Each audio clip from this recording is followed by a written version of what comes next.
The story introduces us to Rocky Balboa, a 30-year-old, gritty, Italian-American boxer living in the cold, working-class neighborhoods of South Philadelphia.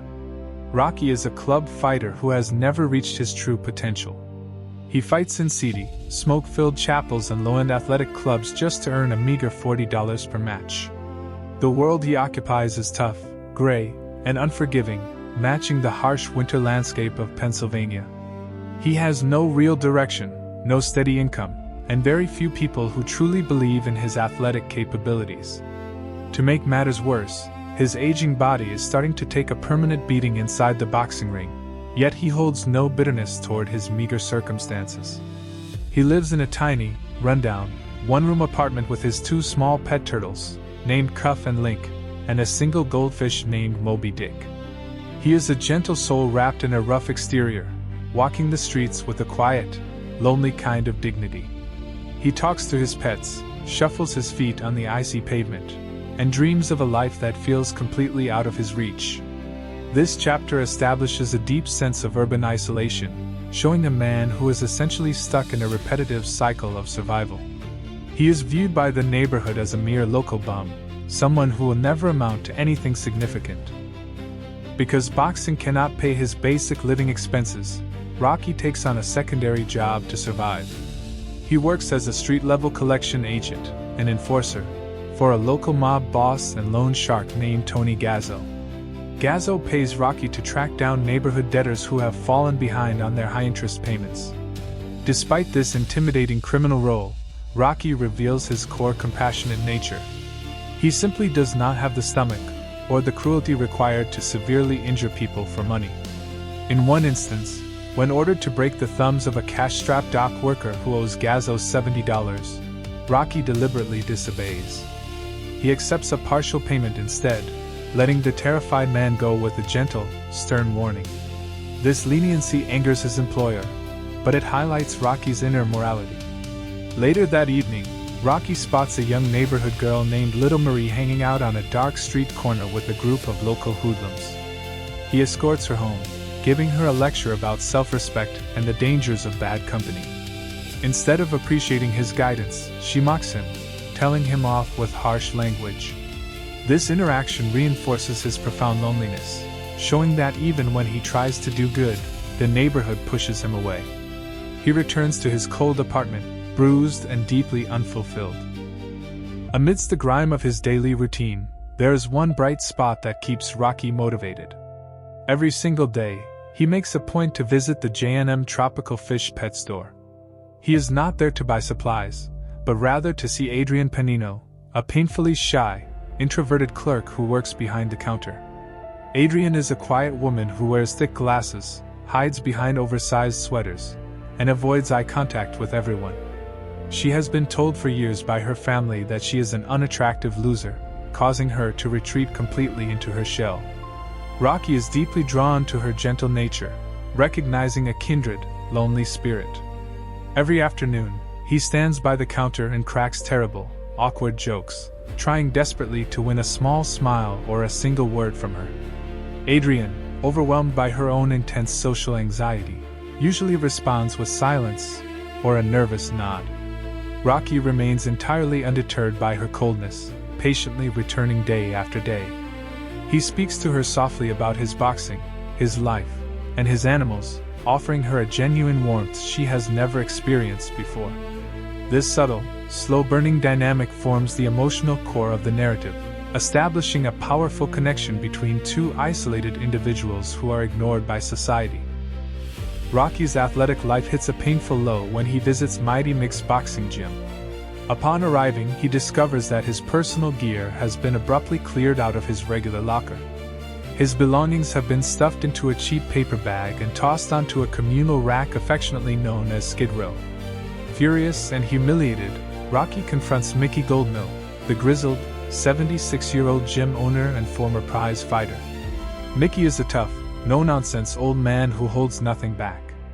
He bluntly tells Rocky that his locker was given away to a younger, more promising contender who actually has a future in the sport. Mickey delivers a devastating critique of Rocky's career, screaming that Rocky wasted his immense natural talent. He claims Rocky chose to be a small-time club fighter and a cheap collector for a mobster rather than a real athlete. This harsh confrontation deeply wounds Rocky, forcing him to face the reality of his squandered potential. He leaves the gym in absolute silence, carrying his gear through the cold streets. The rejection from Mickey, a man he deeply respects, symbolizes his complete rock bottom. He is officially an outcast in his own sport, deemed completely worthless by the only trainer who truly understands the sweet science of boxing. Meanwhile, in a luxury high-rise office, the flamboyant and undefeated world heavyweight champion, Apollo Creed, is facing a major business crisis. His highly anticipated upcoming title bout in Philadelphia is in severe jeopardy. His scheduled opponent has suddenly pulled out of the match due to a severely injured hand, and no other ranked contenders are available to step in on such short notice. Rather than canceling the massive event and losing millions of dollars, Apollo hatches a brilliant, unconventional marketing gimmick. He decides to turn the match into a historical spectacle celebrating the United States bicentennial. He intends to grant a completely unknown, unranked local underdog a once-in-a-lifetime shot at the World Championship title. Apollo begins flipping through a record book of local Philadelphia fighters, looking for something that catches his eye. He stops on the name Rocky Balboa, instantly infatuated with his colorful nickname, the Italian Stallion. Apollo loves the public relations angle, believing a match between a black champion and an Italian underdog will captivate the American public. To Apollo, this entire fight is nothing more than an easy exhibition, a flashy PR stunt that will guarantee a massive television audience and an effortless victory. The narrative shifts back to Rocky's personal life on Thanksgiving Day. His loudmouth friend Paulie, who works at a local meatpacking slaughterhouse, invites Rocky over for holiday dinner. Paulie has a hidden agenda. He wants to use Rocky's mob connections to get himself a job with Tony Gazzo. The evening quickly turns into an absolute psychological disaster. Paulie becomes deeply resentful and intoxicated, screaming at his sister Adrian for not being married and ruining his life. In a fit of drunken rage, Paulie grabs a baseball bat and violently tears the living room apart, screaming at Adrian until she flees to her bedroom in tears. Rocky steps in to defuse the violent situation, calming Paulie down before going to comfort Adrian. He gently coaxes her out of the house, saving her from the toxic environment. With nowhere else to go on Thanksgiving night, Rocky takes Adrian on their very first official date. He bribes an employee at a deserted, darkened ice skating rink with $10 to let them inside for a few minutes. As Adrian glides unsteadily on the ice, Rocky jogs alongside her, talking constantly to soothe her nerves. For the first time, Adrian begins to open up, asking Rocky why he chooses to box. He responds with endearing honesty, stating that he boxes because he cannot sing or dance. Following their time at the ice rink, Rocky walks a trembling Adrian back to his apartment. The tension in the small room is palpable, as Adrian is completely overwhelmed by her own deep-seated insecurities. She sits nervously on the edge of his bed, visibly shaking and unsure of what is expected of her. Rocky shows immense patience, gentleness, and respect. He removes his hat and coat, stepping into her space without any hint of aggression or expectations. He talks to her softly, reassuring her that he finds her genuinely beautiful, despite what her brother says. Adrian admits her fear of being in a man's apartment, explaining her total lack of experience with romance. Rocky smiles warmly, telling her that he is not a tough guy outside the ring. He slowly removes her glasses, uncovering her face and looking directly into her eyes. He backs her gently against the apartment door, offering a tender, consensual, and deeply emotional kiss.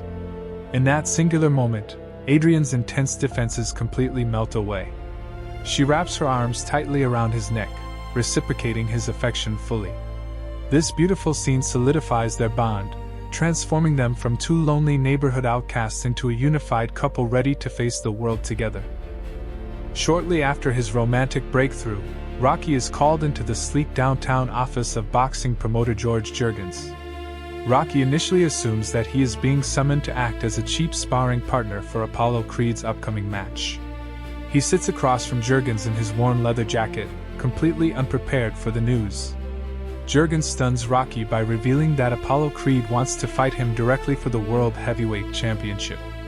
Rocky's immediate instinctive reaction is utter humility and reluctance. He politely turns down the offer, telling Jurgens that he is just a local club fighter.